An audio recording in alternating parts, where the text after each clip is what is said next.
The year was 1987. Some of you probably weren't even born. The place is none other than the Illinois District Campground in Wapella, Illinois. Today's man of distinction was then a young man, smaller man. Early each morning, Anthony would be awakened by what was then called a camp counselor. He would stretch and yawn, then roll out of his bunk and make the long walk down to the men's restroom to brush his teeth.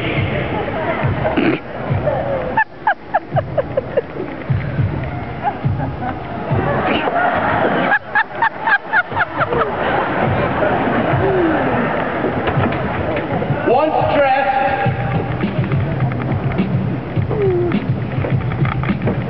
it was out.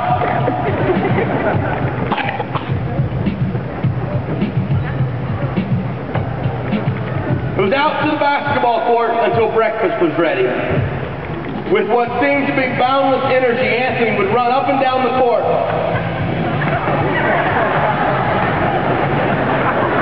Jump shot. Layup was his specialty. This was the life. Oh, the leg cramp. Probably should have done a stretcher first. Let's stretch that right leg out, Anthony. Now the left leg. How about both legs? He's an amazing athlete. Let's do some jumping jacks. His legs are going out. Soon, Sister Dorothy Underwood and her crew would have a hot breakfast ready, and it would be a race to see who would be in the front of the line. Whoa, whoa, whoa, whoa, whoa. Back to the court. No running allowed except during recreation. So let's power walk to see who would be in the front of the line. With a full tummy, he was off to the tabernacle to scope out the ladies sitting across there. I mean, for devotion.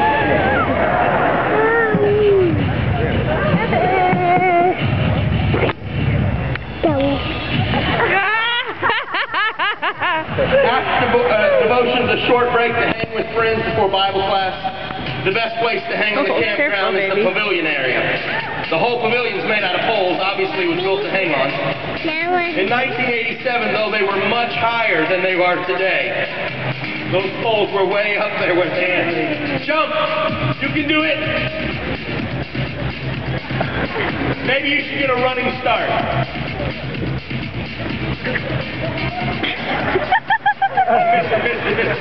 Try again.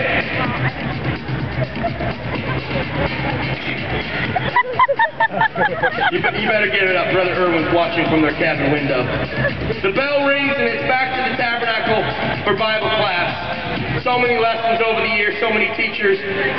Though memory might not recall, then what can be most remembered clearly is the time spent in the altar being changed by God. Back to the cafeteria for lunchtime.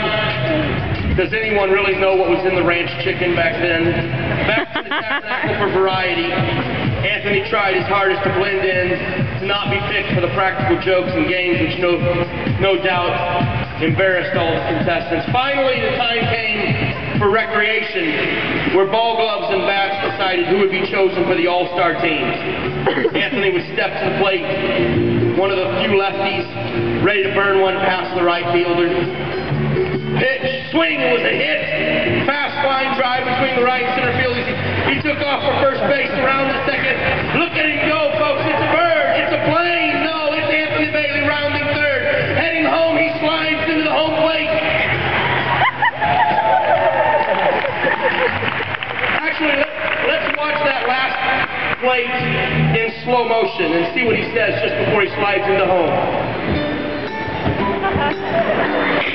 Hi, Mom. I need water. Without question, his speed and agility earned him a place on the all-star team, only to get beat by the preachers on Friday afternoon.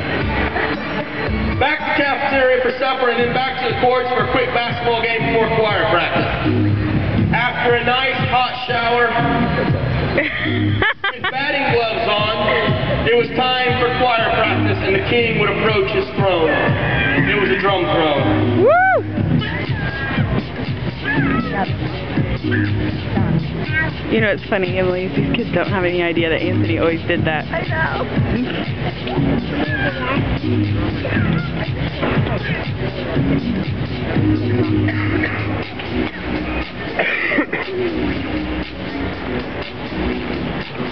While the ladies swooned, Anthony laid down serious drum riffs which amazed both young and old.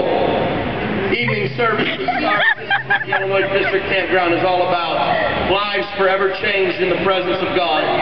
Free to worship, free to receive the Word, free to respond to God. Anthony dedicated himself to God, and we dedicate this sketch to you, Brother Bailey.